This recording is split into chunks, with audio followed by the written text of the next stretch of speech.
जय हिंद सभी को। आप सभी का आपके अपने YouTube channel study with Anil sir पर स्वागत है। हम हाजिर हो गए हैं आपके मैथ्स के ज्ञान और बेहतर करने के लिए मैथ्स की एक और वीडियो लेकर। तो वीडियो को लाइक एंड शेयर करें, हमारे चैनल को सब्सक्राइब करें तथा बेल आइकन को प्रेस करें, जिससे हर वीडियो का नोटिफिकेशन पहुंचे आप पर सबसे पहले। तो चलिए शुरू करते हैं आज की वीडियो। आपका टॉपिक चल रहा था रेशियो एंड प्रोपोर्शन।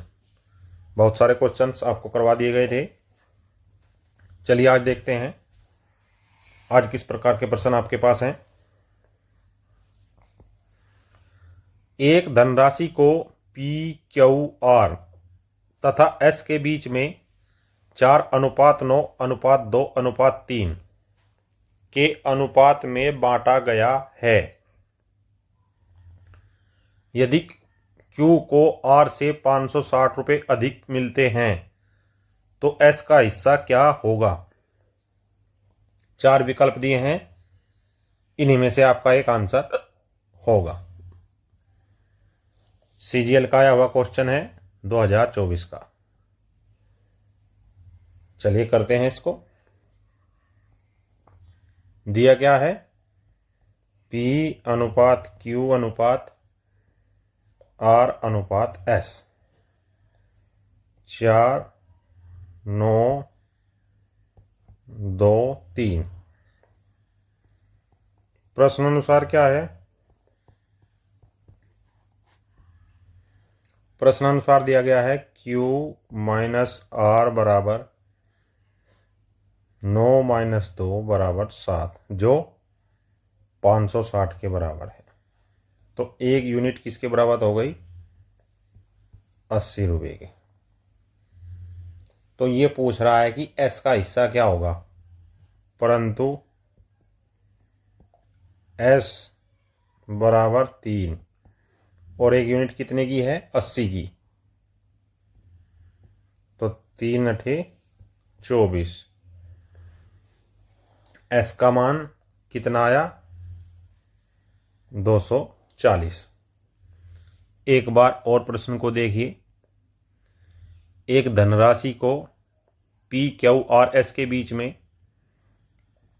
4:9:2:3 के अनुपात में बांटा गया है।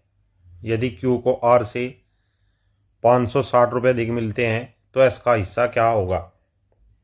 हमने अनुपात लिख लिया, Q का अनुपात R से कितना ज़्यादा है, 7 ज़्यादा, परंतु प्रश्नानुसार 560 ज़्यादा।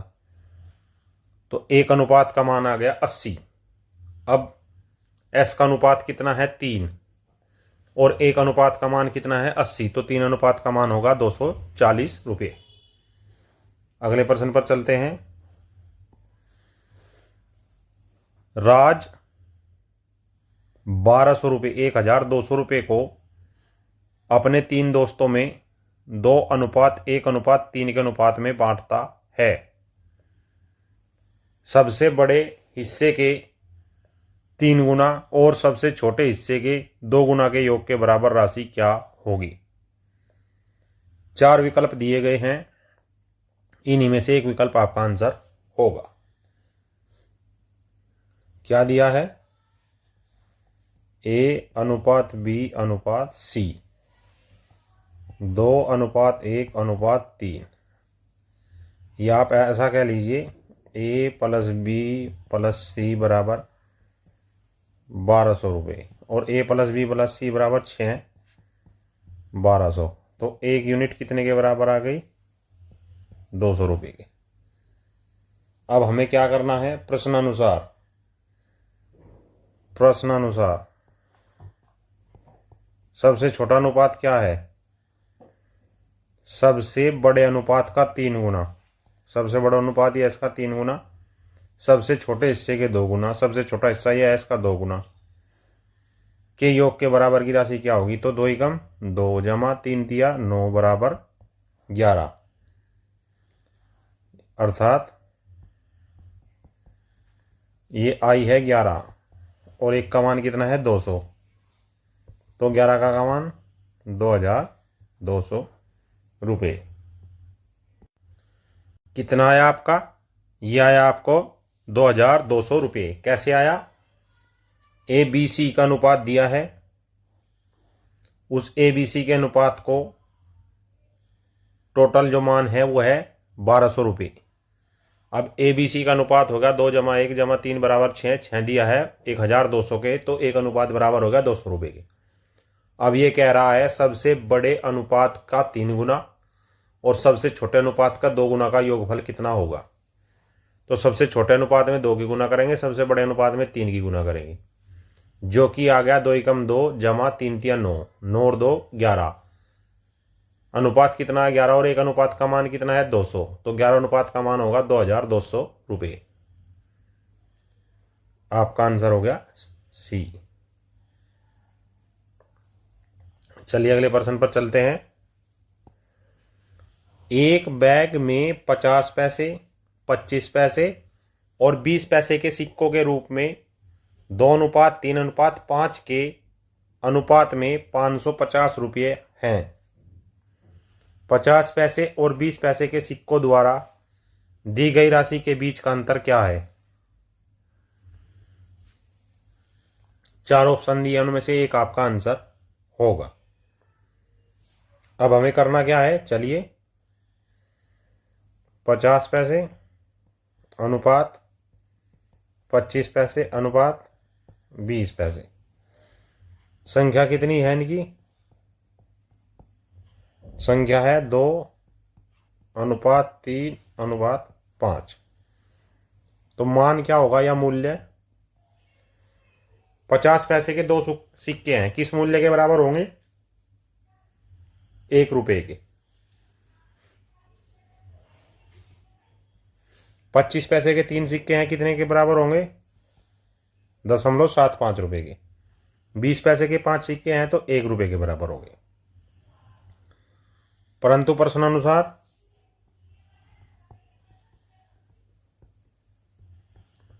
प्रश्नानुसार क्या दिया है, 1 जमा 0.75 जमा 1 बराबर 550 रुपये, अर्थात 1 बराबर 550 बटे 2.75 या 200 रुपये।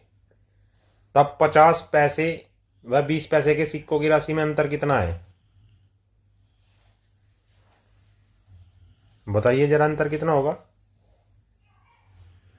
50 पैसे व 20 पैसे की राशियों के बीच का अंतर कितना होगा, 0।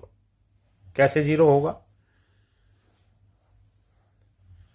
एक का मान है 200 और 50 पैसे और 20 पैसे के सिक्कों की राशियों का अंतर कितना आ गया, 0 आ गया। कैसे आ गया 0, ये तो देखिए आप,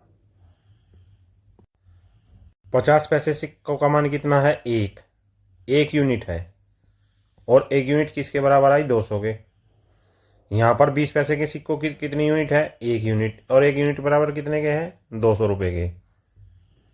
तो 50 पैसे व 20 पैसे की राशियों का अंतर, राशियों का अंतर बराबर 0, अर्थात यहां आप विकल्प नंबर 5 बना लीजिए 0। ठीक है, चलिए अगले प्रश्न पर चलते हैं। एक बैग में 1 रुपये 50 पैसे और 25 पैसे के सिक्के समान संख्या में हैं। यदि बैग में कुल धन 35 रुपये है तो बैग में प्रत्येक प्रकार के कितने सिक्के हैं। 4 विकल्प दिए हैं, इन्हीं में से आपका एक विकल्प उत्तर होगा। चलिए देखिए कैसे करते हैं इसको। आपको क्या दिया गया है, 1 रुपया 50 पैसे और 25 पैसे, संख्या कितनी है, समान संख्या, अर्थात 1:1:1। तो मूल्य क्या होगा, मूल्य गुणा 1 से करेंगे तो 1 रुपया, 0.5 से करेंगे तो 0.5 रुपया, और गुणा 0.25 से करेंगे तो 0.25 रुपया। ये इनका मूल्य हो गया।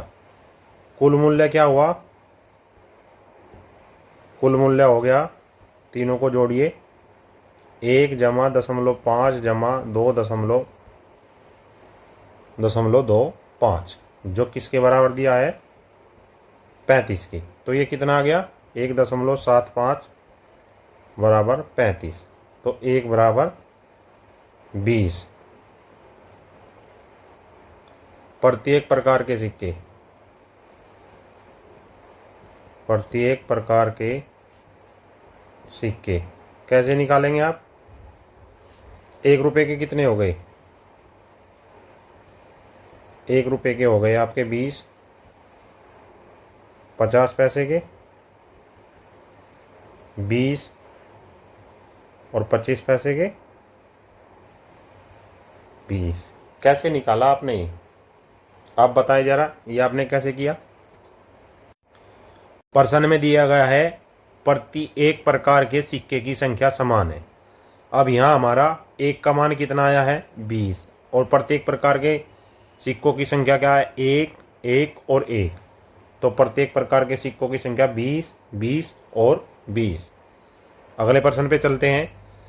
क्या आपसे पूछा गया है, 2495 रुपये को ए, बी और सी में इस प्रकार बांटा जाता है कि यदि ए के भाग से 15 रुपये को, बी के भाग से 30 रुपये तथा सी के भाग से 50 रुपये कम कर दिए जाएं, तो इनका अनुपात 3:2:7 हो जाता है। तो ए प्लस बी तथा सी का हिस्सा अलग अलग क्या होगा? 4 विकल्प दिए हैं, उन्हीं में से आपका एक उत्तर होगा। हमें क्या दिया गया है, प्रश्नानुसार क्या दिया गया है, प्रश्नानुसार बताइए जरा। ए में से 15 घटाकर ए - 15 रुपये अनुपात, बी में से कितने कम किए, 30, सी में से कितने कम किए, 50। इनका जो अनुपात दिया है वो है 3:2:7। तब 3 + 2 + 7 बराबर 2495 माइनस ये 15, ये तो घटाने पड़ेंगे ना, ये 30 और ये 50, अर्थात 2495 माइनस 95। ये क्या आ गया, 7, 3, 10 और 2 12 बराबर 2400, या 1 बराबर 200। ये 1 यूनिट का मान आ गया। तब ए बराबर क्या हुआ, ए बराबर हो गया आपका 3 × 200, यहाँ से 3 माइनस ये माइनस के 15 हैं, बराबर 615 रुपये। बी क्या दिया है, 2 × 200 - 30 बराबर 430 रुपये। ठीक है, या कुछ और आया, यही आएगा। उसके बाद सी क्या दिया है, 7 × 200 - 50 अर्थात कितना आया, प्लस कर रहे हैं माइनस कर रहे हैं, बताओ जरा। ये प्लस करना पड़ेगा। क्यों करना पड़ेगा प्लस, क्योंकि हमने तो घटाने के बाद अनुपात लिया है ना। तो ये 400, 3 दूनी 6, 615, 2 दूनी 4, 430, 7 दूनी 14, 1450। ये उनका असली मान है। क्यों है असली मान, क्योंकि ए में से 15 घटाने के बाद, बी में से 30 घटाने के बाद और सी में से 50 घटाने के बाद अनुपात दिया गया है। उस अनुपात का मान तो आएगा ये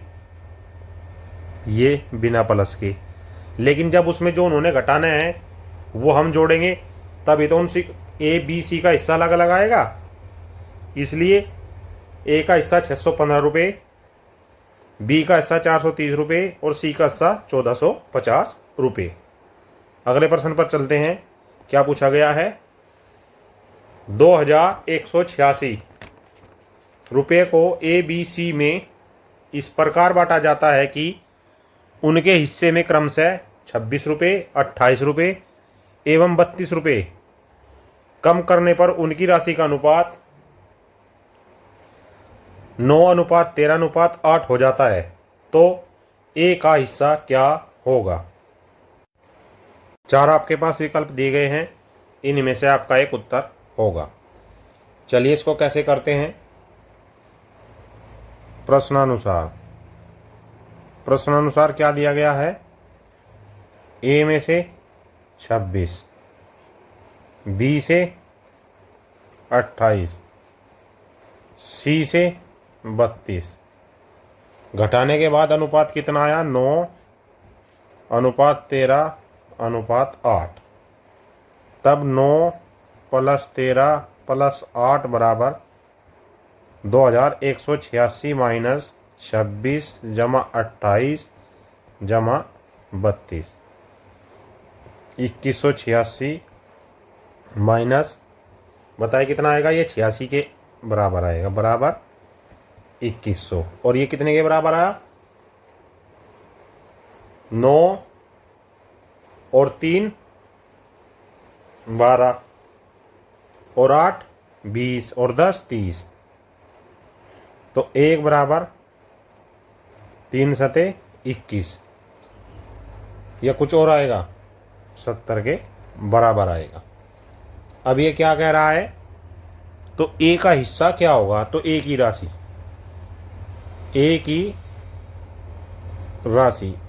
क्या होगी,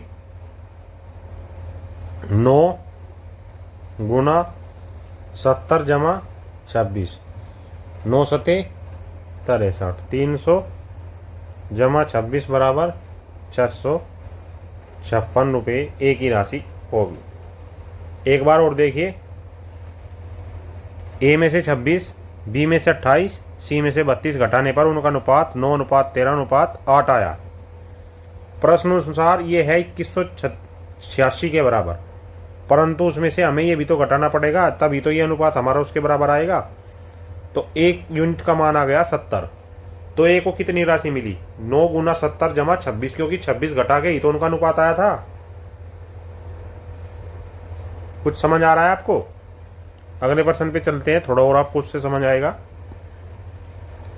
ए के हिस्से में 20 रुपये मिला दिए जाएं तथा बी के हिस्से से 25 रुपये निकाल लिए जाएं, तो उनके हिस्सों का अनुपात 4:5 हो जाता है। कुल राशि 2165 रुपये है, तो बी का हिस्सा बताओ। 4 विकल्प, उनमें से एक आंसर। चलिए करते हैं ऐसे ही। ए के हिस्से में 20 जोड़ दिए, अनुपात बी के हिस्से से 25 घटा दिए, अनुपात आ गया 4:5 का। प्रश्नानुसार क्या है, प्रश्नानुसार ये अनुपात कितने के बराबर है, 4 जमा 5 बराबर 2165। ठीक है, अब इसमें से क्या करना है, जो 20 जोड़े हैं वे तो हम घटाएंगे। ठीक है, या जोड़ेंगे, 20 जोड़ेंगे और जो 25 घटाए थे उन 25 को हम घटाएंगे, तो ये हो गया 9। ये 20 और ये 25 कितना आया, 5 माइनस के 5, तो 2165 माइनस 5 बराबर 2160। तो 1 बराबर 9 दूनी 18, 9 चौक 36, 1 बराबर 240 के आ गया। बी पूछा है, तो बी कितना दिया, 5 गुना 240 यहाँ घटाया था तो यहाँ जमा लेंगे 25 बराबर 24 पंजे 120 जमा 25, तो ये आ गया आपका 1225 इज द राइट आंसर। कितना, 1225। एक बार और देखिए इसको। इसने कहा है ए के हिस्से में 20 जोड़े और बी के हिस्से से 25 निकाले, तो अनुपात 4:5 का हो जाता है। अब प्रश्नानुसार दोनों का अनुपात दिया है, तो ये बराबर रखेंगे कुल राशि के। कुल राशि कितनी है, 2165, परंतु अनुपात जो आया हमारे ए में 20 जोड़ने के बाद आया और सी बी से 25 घटाने के बाद आया। वही चीज हमने यहाँ रख दी, 20 को जोड़ दिया, 25 को घटा दिया, तो 1 यूनिट 240 के बराबर आ गई। अब बी की यूनिट कितनी है, 5, और कितने घटाए थे उसमें से 25, इसलिए 25 हमें जोड़ना पड़ेगा। आंसर आ गया आपका 1225। अगला प्रश्न पर चलते हैं। अगले प्रश्न में क्या दिया गया है, किसी निश्चित राशि को ए, बी और सी में 2:3:4 के अनुपात में बांटना था, किंतु इस राशि को गलती से 2:1:3 के अनुपात में बांटा जाता है, तो किस व्यक्ति को सर्वाधिक लाभ हुआ होगा। 4 ऑप्शन, एक आपका आंसर। लिखते हैं यहां पर A:B:C कितने के 2:3:4 में बांटना था। ठीक है, ये है उनका लाभ, अर्थात 9:2।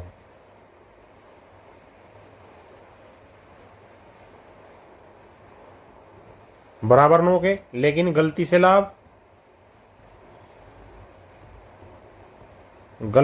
कितना हुआ, 2:1:3। ये किसके बराबर आया, 6 के। अब दोनों को बराबर करने के लिए क्या करेंगे, इसमें 2 की गुना बराबर 18, इसमें 3 की गुना बराबर 18। तब टोटल समान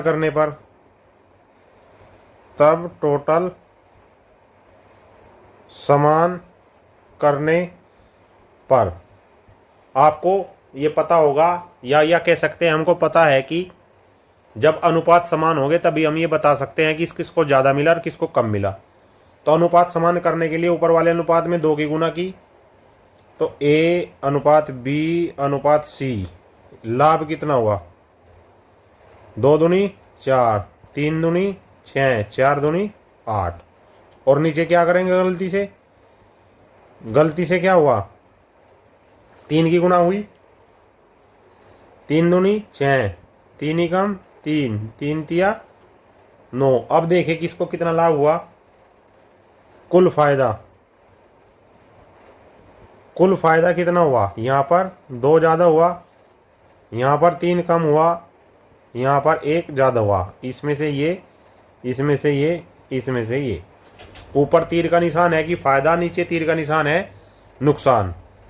तो फायदा ए को ज़्यादा हुआ, और इसने पूछा क्या है, तो किस व्यक्ति को सर्वाधिक लाभ हुआ। तो आपका आंसर आया ए को सर्वाधिक लाभ हुआ।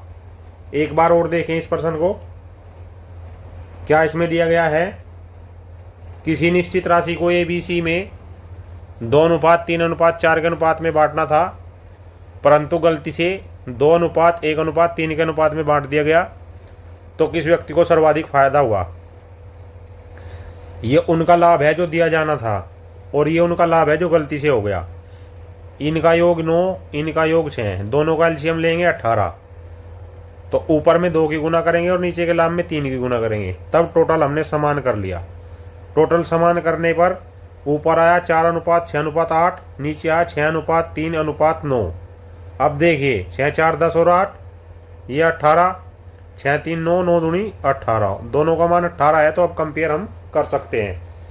ए को 2 का लाभ हुआ, बी को 3 का नुकसान हुआ, सी को 1 का लाभ हुआ। अतः हमारा आंसर है कि ए को सबसे ज़्यादा फायदा हुआ। ये थी आज की मैथ्स की क्लास। मुझे विश्वास है कि आज की मैथ्स की वीडियो से आपको अपने मैथ्स के एग्जाम की तैयारी को और बेहतर करने में अवश्य सहायता मिली होगी। ऐसी और बेहतरीन topic wise subject wise video देखने के लिए हमारे चैनल को सब्सक्राइब करते हैं, बेल आइकन को प्रेस करें। जय हिंद, जय भारत।